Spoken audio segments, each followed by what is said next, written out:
SBS 뉴스입니다. 국내 코로나19 신규 확진자가 어제 392명 발생해 하루 만에 다시 300명대로 줄어들었습니다. 신규 확진자 가운데 해외 유입 23명을 제외한 369명이 국내 발생 사례입니다.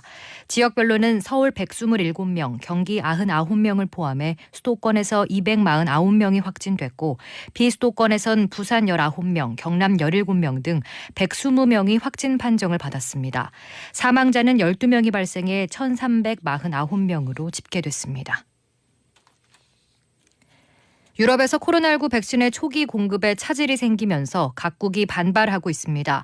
외신에 따르면 제약업체 아스트라제네카 대변인은 백신의 초기 공급 물량이 예상보다 줄어들 것이라고 말했습니다.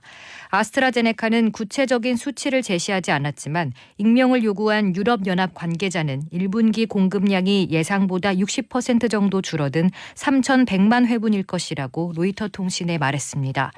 EU 집행위원회가 총 6억 회분을 주문한 화이자 백신도 초기 공급 물량이 예상보다 줄어들 예정입니다. 이에 콘테 이탈리아 총리는 페이스북에 심각한 계약 위반이라고 비판했습니다. 미국의 코로나19 신규 확진 사례가 주춤해졌지만 변이 바이러스가 새로운 대유행을 일으키는 불씨가 될 수 있다는 경고음이 잇따라 나오고 있습니다. 뉴욕타임스는 현지 시간 23일 코로나 감염 사례가 감소하고 있으나 전파력이 강한 변이 바이러스가 백신 접종 속도를 앞지르면서 새로운 환자 급증의 원인이 될 수 있다고 보도했습니다.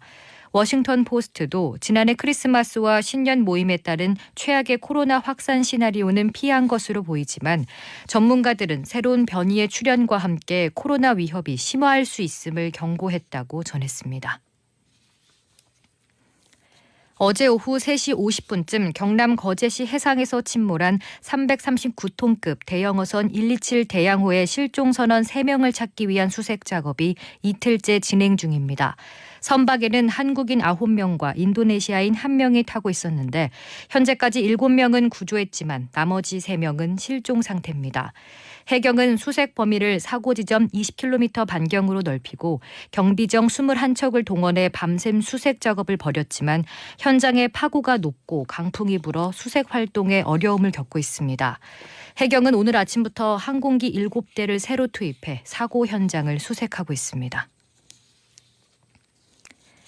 동거남의 아들을 여행 가방에 가둬 숨지게 한 사건의 2심 결과가 오는 금요일인 29일에 나옵니다.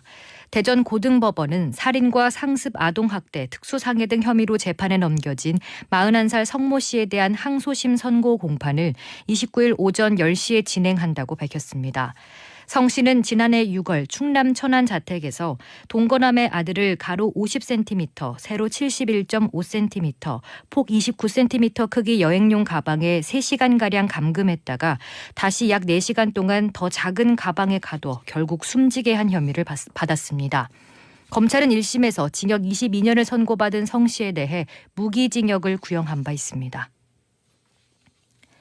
이달 들어 5대 주요 은행에서 신규 개설된 마이너스 통장이 3만 1,000건을 훌쩍 넘어선 것으로 나타났습니다. 날씨입니다. 오늘은 전국이 대체로 맑은 가운데 강원 영동과 경상권은 흐리겠습니다. 또 오후까지 강원 남부 동해안과 경북 동해안에 5mm 미만의 비가 내리겠고 강원 남부 산지와 경북 북동 산지에는 눈이 날리겠습니다. 낮 최고 기온은 전국이 7도에서 14도로 어제보다 높아 포근하겠습니다. 월요일인 내일은 강원 영동을 제외한 중부지방과 전라권은 대체로 맑다가 오후부터 구름이 많아지겠고 강원 영동과 경상권, 제주도는 흐리겠습니다. 서울의 현재 기온은 9도, 습도는 52%입니다.